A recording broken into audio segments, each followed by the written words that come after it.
Hey, and welcome back to another episode of Tappin with Tyler. My name is Tyler, and in today's video, we're going to dive a little bit more into our music theory series. In today's video, we're going to talk about how to apply our musical alphabet and learn how to read music and learn what a bass clef is. So let's go ahead, let's get right into it. So first, we're going to talk about what a musical staff is.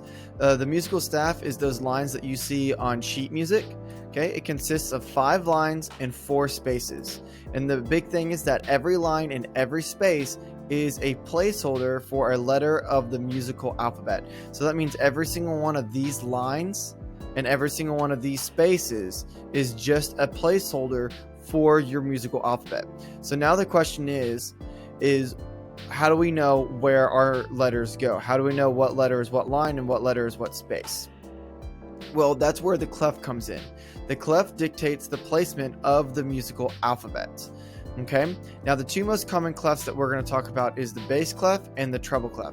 And in this video, we are going to go more in depth with the bass clef. So like I said, the clef dictates the placement of the musical alphabet. So each one of these is going to have a different set of notes and arrangement of letters that are going to go on the staff. And you can combine these two to make the grand staff, and we will talk about that in later videos. Okay, so here we are. We have our bass clef. Here's our lines. Here's our spaces.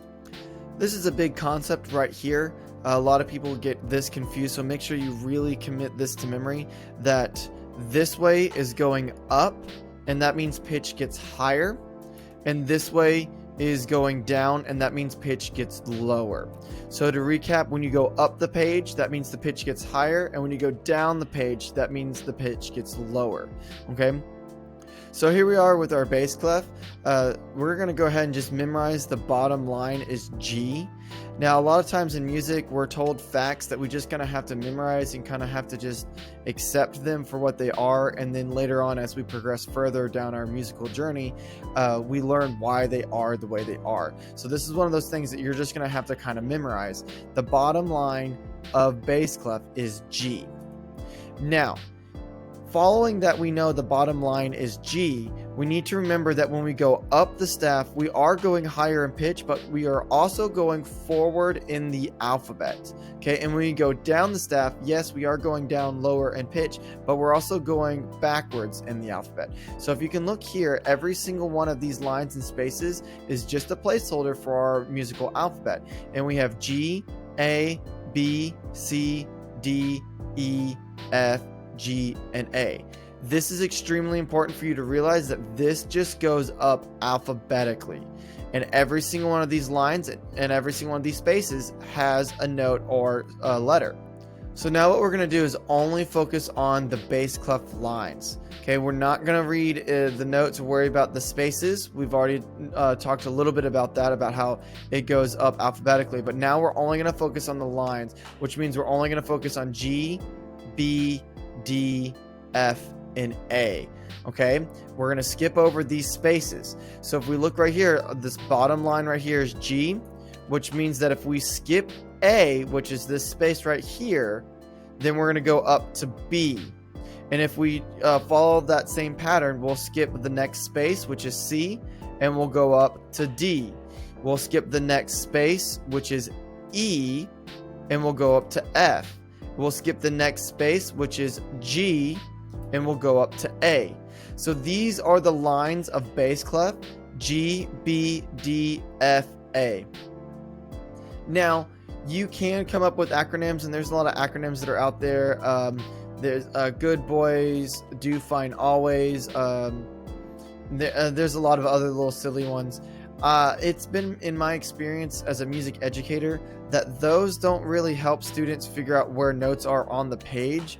They just kind of memorize the words, and they have a hard time connecting that to here. It's better for you just to think, okay, this bottom line is G, and it's never going to change. This second line right here is B, and it's never going to change, and so on and so forth. Okay, so if we look right here, this is what it looks like when we have just the lines marked with the notes. So if you can tell that there are no spaces, there are no notes in the spaces. We only have notes on the line. So we have G, B, D, F, A. It's also very good to be able to say this forwards and backwards extremely fast, just like you were able to do with your musical alphabet. G, B, D, F, A, F, D, B, G. So like it's very important for you to be able to do that because it'll help you a whole lot in the long run. So as you can see, here are my lines. We skipped a space. My next line, skipped a space, next line. Being able to see the musical alphabet in terms of alphabetical order, and then being able to jump every other letter is also extremely important too. Okay, let's go ahead and let's get into our bass clef spaces. So our first space is A. Why? Because our bottom line is G.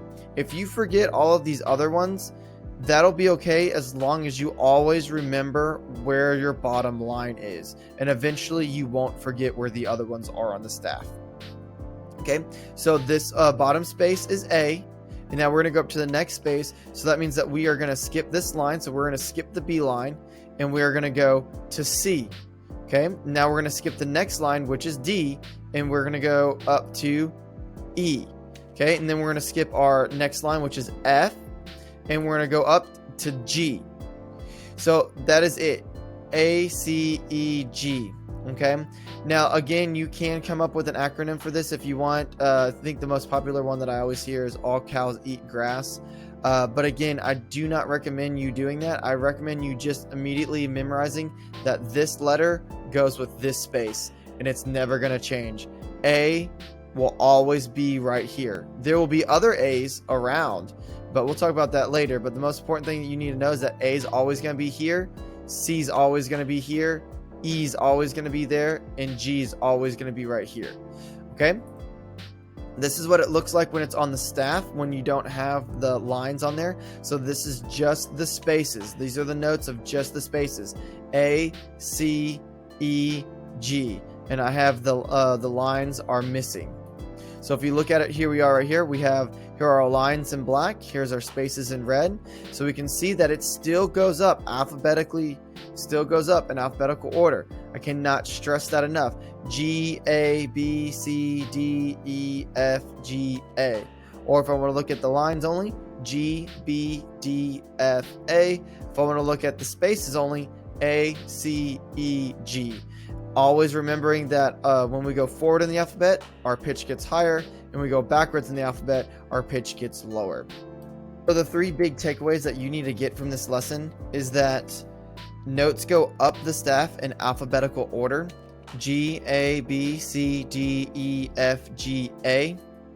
And then going up the staff is going forward in the alphabet, but it's also going forward in pitch. So that means when we go up the alphabet, we are also going forward in pitch. And the third one is when using bass clef, G is always your bottom note. So as long as you know what direction the pitch rises, that this is going in alphabetical order, and that this bottom line right here is G, you will be fine. Okay, that's it for today's video. I hope you learned something. Please don't get discouraged when trying to read music. It can take a little bit. It's kind of like learning a new language, but stick with it and always be reading some type of music, and you'll see that you get better really, really fast. Okay, I'll catch you in the next video. And as always, Makala Checo.